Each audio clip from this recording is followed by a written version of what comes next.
had built, and I would make sure Daniel and Sophia regretted ever thinking they could steal my life. I looked at the engagement ring still on my finger, catching the morning light. Soon, I thought, soon they would understand what it meant to betray Maya Desai. The game had begun, and I was going to win. She wore my ring while stealing my life, until I became her worst nightmare, the silent storm. The morning after, I woke up at my desk with my face pressed against the keyboard. My neck hurt and my eyes felt dry and heavy. The morning sun was bright through the window, and for a moment I forgot everything. Then I saw the lists on my computer screen, and it all came rushing back. Daniel, Sophia, the library, the betrayal. My phone showed 20 missed calls and 37 text messages. Most were from Daniel. "Good morning, beautiful. Can't wait to see you. Let's have lunch today." Each message felt like a knife. Sophia had texted too. "Last night was perfect. You're going to be the most beautiful bride. Love you so much." I wanted to throw my phone across the room. Instead, I took a deep breath and replied to both of them with happy, normal messages. To Daniel, "Morning love. Lunch sounds perfect. Miss you already." To Sophia, "Thank you for everything. You're the best maid of honor ever." The lies came easier than I expected. Building the foundation. I made coffee and opened my laptop again. My first priority was protecting my business. Luna Jewelry Design was my baby, my creation, my life's work. I had built it from nothing, and I would not let them take it from me. I started with the merger papers. I took photos of every page, every clause, every detail. Then I called my lawyer, Marcus Chin. He had helped me with contracts before, and I trusted him completely. I told him I needed to review the merger agreement before signing. I said I wanted to make sure everything was fair and legal. "Maya, is everything okay?" Marcus asked. His voice was careful and concerned. "You sound different." "Everything is fine," I said, keeping my voice light and happy. "I just want to be smart about business. You always tell me to read everything carefully." "That's true," he said. "Send me the documents. I'll review them this week." "Actually," I said, "can you do it today? I know it's urgent, but Daniel wants me to sign soon, and I want your advice first." Marcus agreed. I sent him the files and felt the first weight lift from my chest. At least my business would be protected while I figured out the rest. The evidence collector. Next, I needed proof. Real, solid evidence of what Daniel and Sophia were doing. I couldn't just accuse them based on one conversation I overheard. I needed more. I opened Daniel's laptop. Yes, I knew his password. He had given it to me months ago, saying we should share everything as partners. He used the same password for everything. Sophia Rose 2024. I had thought it was his mother's name combined with the year we met. Now I realized it was Sophia's name. Sophia Rose Martinez. It had been right in front of me the whole time. The password unlocked everything. His email, his files, his messages. I spent 6 hours going through everything, my heart breaking more with each discovery. Email chains between Daniel and Sophia going back 14 months. Before he even proposed to me. Messages planning their secret meetings. Photos of them together on trips he told me were business conferences. Love letters. Future plans. Everything. There were also emails between Daniel and a competitor jewelry company called Lux Designs. He had been sending them my sketches, my supplier contacts, my client list. He was selling my secrets for money. The latest email offered them my entire spring collection designs for $75,000. The spring collection I had been working on for 6 months, pouring my heart and soul into every piece. "Thank you for meeting with me," Adrian said. "I've been following your company for the past year. Your growth is impressive, especially for a bootstrapped startup." "Thank you," I said. "I'm proud of what we've built." "I looked at your financials," he continued, sliding a folder across the table. "You're profitable, innovative, and you have a strong brand identity. I'd like to offer you $2 million for a 20% stake in Luna Jewelry Design." My heart stopped. $2 million. That was more money than I had ever imagined. It would let me expand internationally, open new studios, hire more artisans. It would change everything. But it would also mean Daniel couldn't control my company. With Adrian as an investor and board member, I would have protection and resources Daniel couldn't touch. That's an incredible offer, I said carefully. But I need to be honest with you. I'm engaged and my fiancé has proposed a merger with his consulting firm. I need to review my options carefully. Adrian nodded thoughtfully. I understand. But Maya, let me give you some advice as someone who's seen a lot of business deals. Keep your personal life and your business separate. Always. I've watched too many talented entrepreneurs lose everything because they mixed love with business. His words hit hard. What if I'm already mixing them? I asked quietly. Then unmix them, he said simply. This is your company. You built it. You should control it. If your partner truly loves you, he'll support your independence, not try to merge with it. I left Adrian's office with his business card and a lot to think about. He had given me until the end of the month to decide. That gave me 3 weeks to figure out my next move. The maid of honor's visit. That evening, Sophia came over with takeout and wine. Girls' night, she announced cheerfully, setting bags of Chinese food on my kitchen counter. We need to talk about your bridal shower and bachelorette party. We sat on my couch eating spring rolls and talking about party themes. Sophia suggested Las Vegas. We could do a whole weekend, she said excitedly. Dancing, shows, maybe a spa day.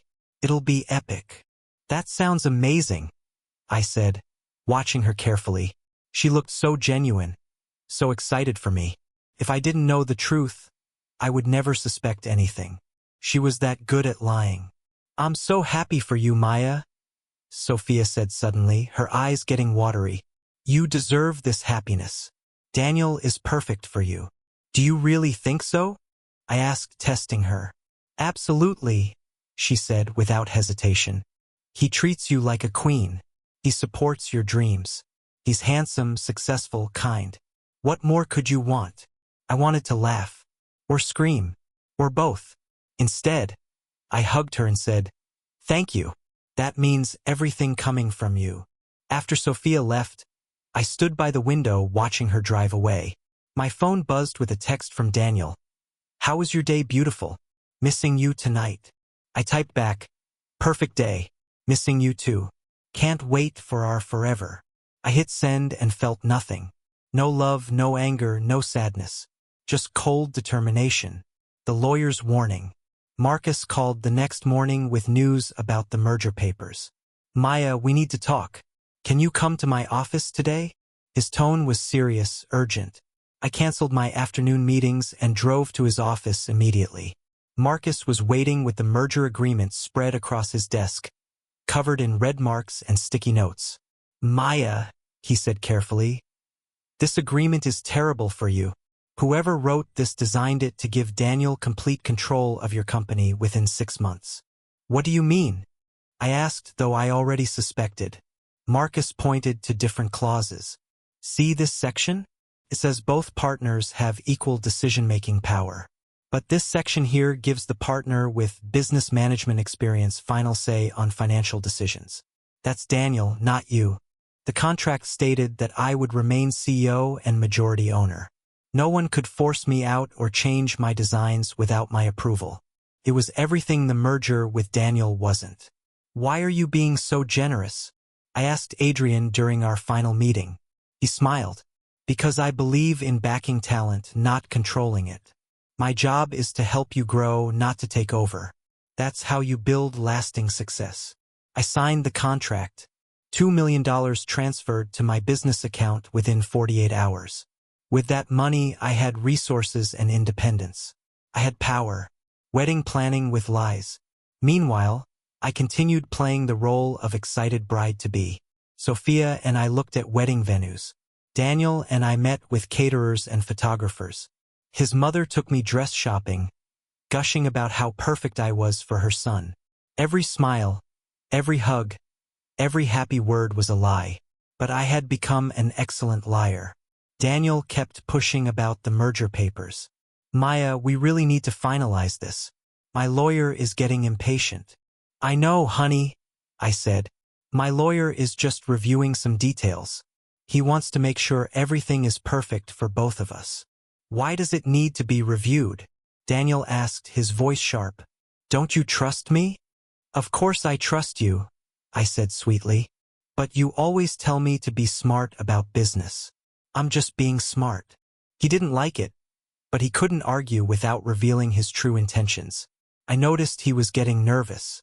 He started calling more often, wanting to know where I was and what I was doing. He asked questions about my meetings and my phone calls. He checked my laptop one day when he thought I wasn't looking. He was getting suspicious, worried that his plan might fall apart. Good. Let him worry. The evidence grows. I hired a private investigator named Rebecca Torres. She was a former police detective who specialized in infidelity cases.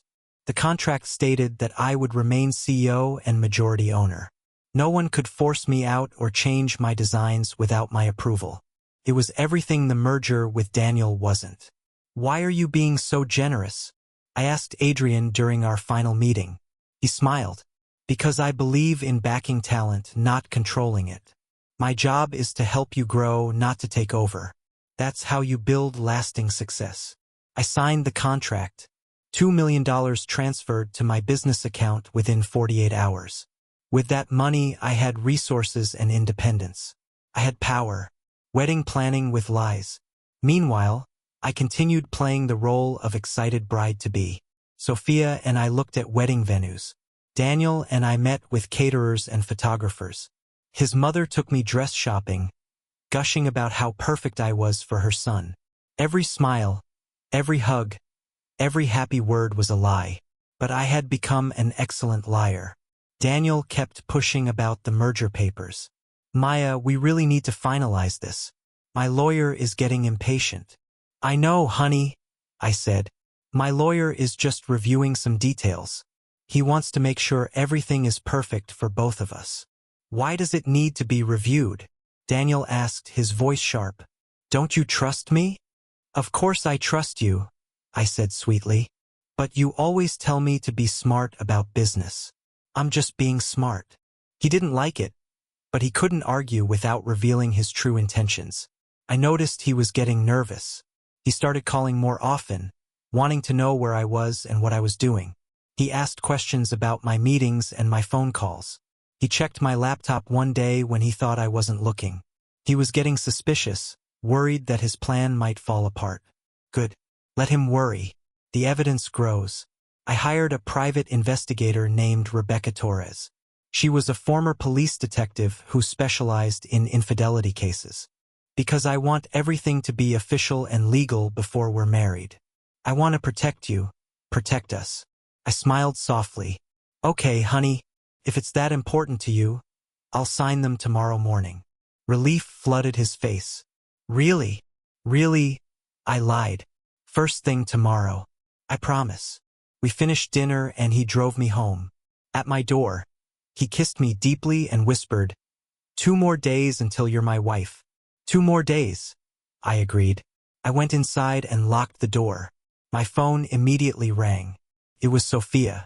Maya, tomorrow is your last day as a single woman. We need to do something special. Let's get our nails done and have lunch. Just us girls. That sounds perfect, I said. I'll meet you at noon. After I hung up, I looked around my apartment. Everything was ready. The evidence was compiled. The lawyers were prepared. The media was notified. My business was protected. My team was secure. Adrian had my back. I opened my laptop and looked at the file titled Wedding Day. Inside were documents, photos, videos, and a script I had written and rewritten a dozen times. Everything I needed to expose Daniel and Sophia in front of 200 guests, their families, and the media. Tomorrow I would spend the day pretending to be their friend and fiancé. I would get my nails done with Sophia. I would smile for the pre-wedding photos. I would act like a woman excited to marry the love of her life. And the day after tomorrow, at what should have been my wedding, I would reveal the truth. I would show everyone who Daniel and Sophia really were. I would prove that I wasn't the naive, trusting Maya they thought I was. I was Maya Desai, CEO and founder of Luna Jewelry Design. I was a woman who built an empire from nothing, and I was about to teach two liars the most expensive lesson of their lives. The storm was coming, and it would be devastating. She wore my ring while stealing my life, until I became her worst nightmare.